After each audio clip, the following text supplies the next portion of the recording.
on the moment of inertia of the column cross section. The value of moment of inertia depends on the axis about which it is calculated. See, जो Slender's ratio है LE by R which depends on the radius of gyration. Radius of gyration है वो आगे depend करता है how we calculate the moment of inertia. If we calculate the moment of inertia along x-axis axis, then it will be different from when we calculate it along y axis. किस तरह से different हो सकता है? For a rectangular 2 inches by 4 inches cross section, the column will buckle in the 2 inches direction rather than the 4 inches direction. अगर एक rectangular cross section का column है हमारे पास और उसकी dimension है 2 inch by 4 inch, तो वो 2 inches वाली side से buckle करेगा.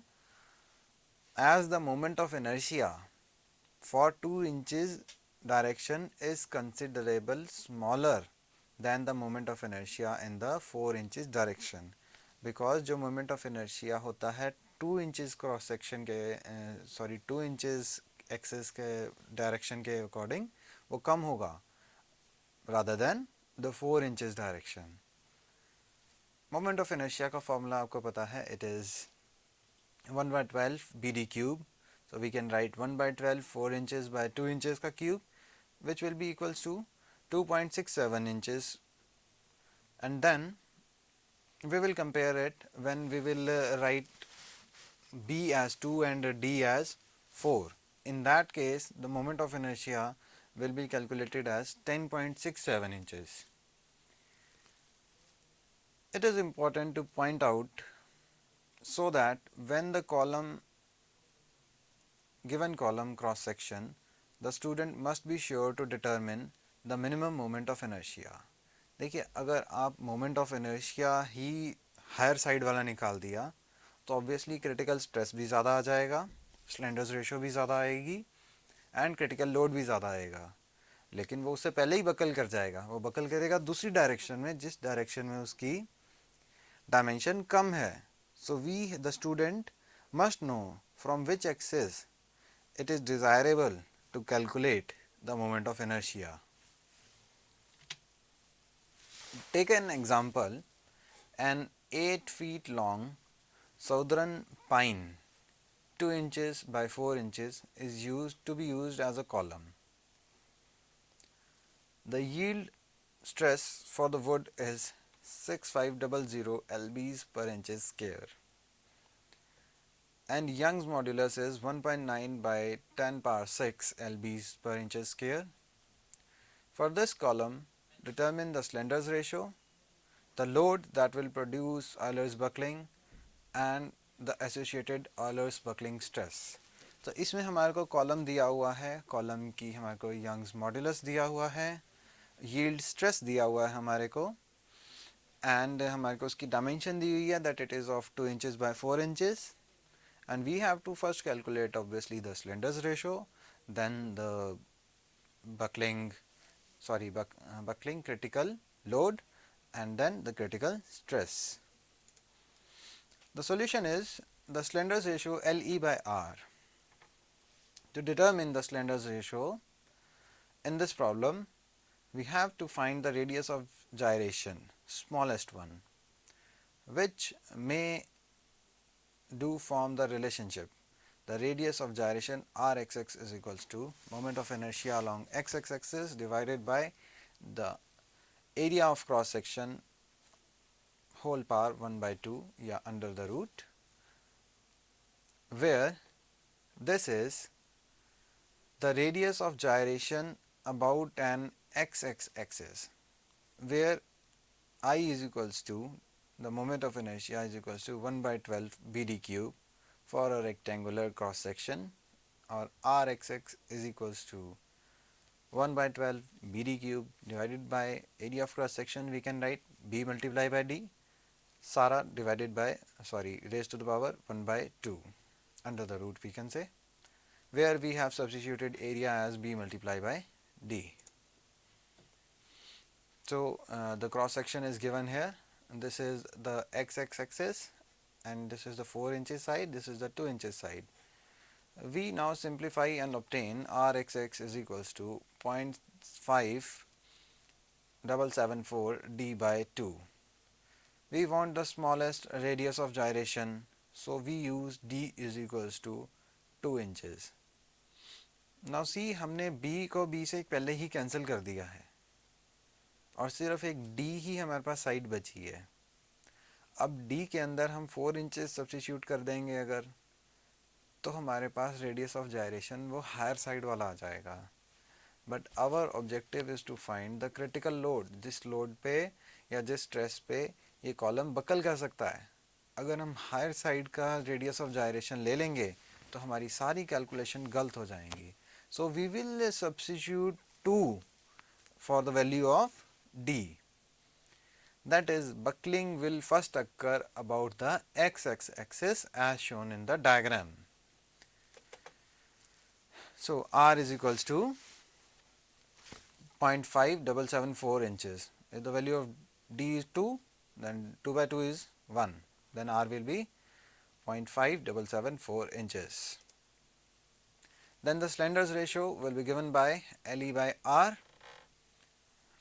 8 feet by multiply by 12 inches, the whole divided by 0.5774, it will be 166, which puts the beam in the long slender category. Now if the slenders ratio is above 160, we can say that it is a long column. The Euler's buckling load PCR is equals to pi square EI divided by LE square, where E is the Young's modulus and I is the moment of inertia. After substituting these values, PCR comes as 45420 lbs. तो ये हमने critical load निकाल लिया है, जितने load पे ये column buckle करना स्टार्ट कर देगा along the x axis.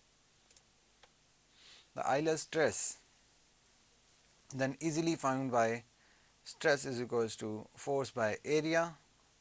हम इसके अंदर एक स्मॉलर फार्मूला यूज़ कर रहे हैं, stress is equals to force by area. Force we know that it is 5420 lbs divided by the area of cross section is 2 inches by 4 inches. It comes as 678 lbs per inch square. This is the critical stress at which the column will start buckling. Notice that this stress which will produce buckling is much less than the yield stress of the material. देखो जो yield stress का है, इसमें हमने एक ये चीज़ note करनी है कि yield stress जो होता है वो डिफरेंट चीज़ है और ये जो आएगा ये उससे बहुत कम आएगा, बिकॉज yield stress पे वो कॉलम पूरा का पूरा टूट जाना चाहिए. एंड जो बकलिंग स्टार्ट होती है it will be started at the 678 lbs per inch square, which is the Euler's stress according to the buckling. Now the columns are finished. We will next start the torsion. In this topic we wish to consider shaft. हम shafts का example लेंगे जो कि एक bending moment, torque या torsion से exert होते हैं. To which an external torque is applied such as in power transmission. जैसे पावर ट्रांसमिशन करते हुए एक शाफ्ट के ऊपर जो एक्सटर्नल टॉर्क लगता है, we will use the example of that kind of a shaft and an internal torque, shear stress and deformation twist develops in response to the externally applied torque. जो externally applied torque होता है उसका response में एक internal torque generate होगा, shear stress जनरेट होगा and deformation होगी which will be given by a certain angle in response to the applied torque. We will consider solid and hollow circular shaft. हम हॉलो एंड सॉलिड दोनों shafts को consider करेंगे and we assume that the material is homogeneous and isotropic. In diagram 1, this diagram, see, this is the diagram for a shaft. We have shown a section of a solid shaft. देखिए ये hollow नहीं है, ये complete solid shaft है. An external torque, here an external torque T is applied to the left end of the shaft, and an equal internal torque T develops, this equal internal torque T develops inside the shaft. These lines shows the shear stress tau. It is maximum at the outer side and minimum at the inner side. जो shear stress होगा वो जितना हम बाहर जाते जाएंगे shaft से shear stress उतना increase होता जाएगा, and it will be denoted by tau. The angle of twist will be denoted by phi. जब हम इस तरफ से एक टॉर्क अप्लाई कर रहे हैं और इंटरनल टॉर्क यहाँ पे अप्लाई हो रहा है तो इसके अंदर कुछ डिफॉर्मेशन होगी. That deformation will be given by an angle of twist phi. The total length we are assuming as L. Additionally, there is a corresponding deformation, the angle of twist, which results from the applied torque and the resisting internal torque causing the shaft to twist through an angle. It is written theta here, it is phi, shown in the diagram 1. जैसा मैंने आपको दिखाया कि external torque और internal torque की वजह से एक deformation होगी या फिर angle of twist, which will be shown by the angle phi. There is also an internal shear stress. एक internal shear stress develop होगा inside the shaft. This may be thought of as being due to the adjacent sectional area of the shaft trying to twist past each other. एक cross section अब एक दूसरे के ऊपर twist होने की कोशिश करेगा, इसलिए एक इंटरनल shear stress जनरेट हो जाएगा उसके अंदर, which मैंने आपको जैसे बताया था, it will be denoted by tau and it will be maximum at the outer side and minimum at the inner side, the central side. As a practical example of this, take a long stick of chalk. अगर हम एक पूरा chalk का piece लेते हैं, grasp each end and twist strongly like this in opposite directions at each end. दोनों ends को हम opposite direction में twist कर रहे हैं. The result will be a shearing of the chalk into two pieces. जो chalk है वो shearing stress की वजह से दो pieces में टूट जाएगा. If it is really a torsion failure, अगर वो एक सच में torsion failure है, the sheared end of the chalk will have a conical twisting fracture at the end. उसमें conical twisting fracture होगा. ठीक है, chalk को हम इस तरह से भी तोड़ सकते हैं, but this time we are giving an example that we are holding the chalk like this and we are twisting the each end in opposite direction. तब उसमें shear stress की वजह से एक conical fracture at the end generate होगा, तो हम उसको एक torsion failure कह सकते हैं. This shearing stress on the cross sectional areas varies from 0 at the center of the shaft linearly to the maximum at the outer edge as shown in the diagram 1. जैसा मैंने आपको diagram में दिखाया था, centre में ये 0 है and maximum है ये आउटर साइड पे. Now we will go through a relative brief derivation to develop a torsion formula to determine transverse shear stress. हम इस shear stress को भी कैलकुलेट करेंगे, एंगल को भी कैलकुलेट करेंगे. In diagram 2, this is the diagram 2, we have shown the cross sectional area. Cross section area दिखाया हुआ है उस shaft का with the radius, total radius r and indicated small area a. ये एक छोटा सा yellow portion में हमने एक small area a consider किया है. The radial distance at a radial distance r from the center. इस छोटे से small area का जो distance है center से वो small r है. यहाँ पर जो shear stress है that is tau, और जो सबसे बाहर जो shear stress होगा वो है tau max. Obviously जो shear stress बाहर outer side पे maximum होता है. The shear force acting on the small area may be written as delta F is equals to tau multiply by delta A. तो जो shear stress force होगी that will be equal to shear stress multiply by the small area delta A.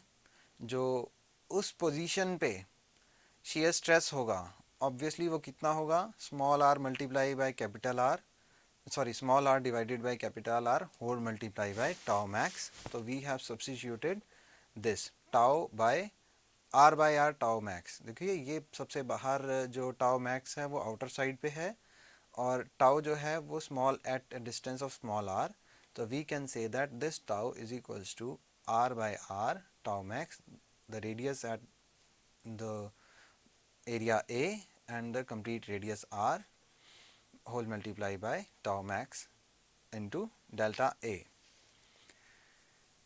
We next may write the small amount of torque due to the force as delta t is equals to r delta f. जो वहाँ पर torque होगा delta t will be equals to small r multiply by delta f.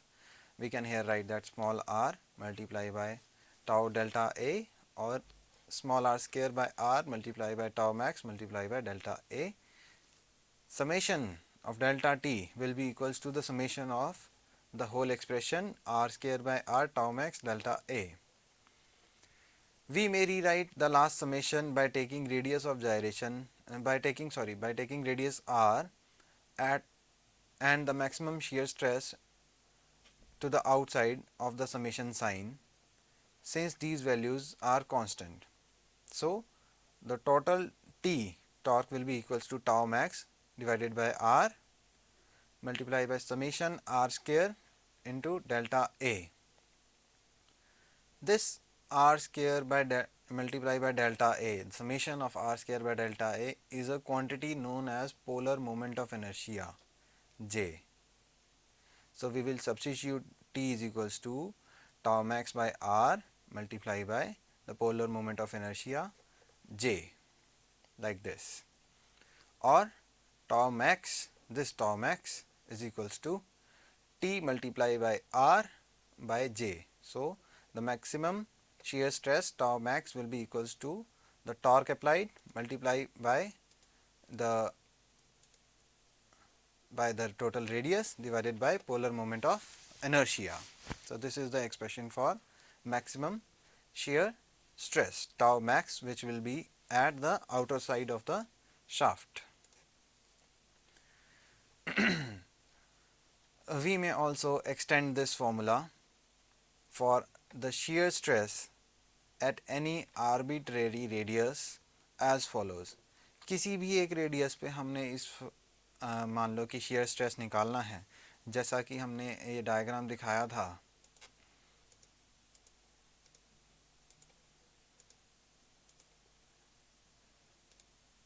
जैसा ये diagram दिखाया था, किसी भी एक पॉइंट पे इट मे बी दिस कहीं पे भी अगर वो डिस्टेंस हम सेंटर पॉइंट से r लें तो उसका shear stress निकालने का, ये तो हमने मैक्सिमम की वैल्यू निकाल दी, अगर इस जगह पे shear stress निकालना है तो उसका क्या एक्सप्रेशन होना चाहिए,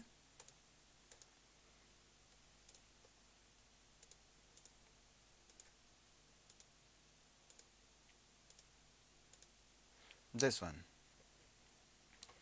At any point tau will be equals to T, the total torque, multiplied by the distance of that point from the center whole divided by the polar moment of inertia J.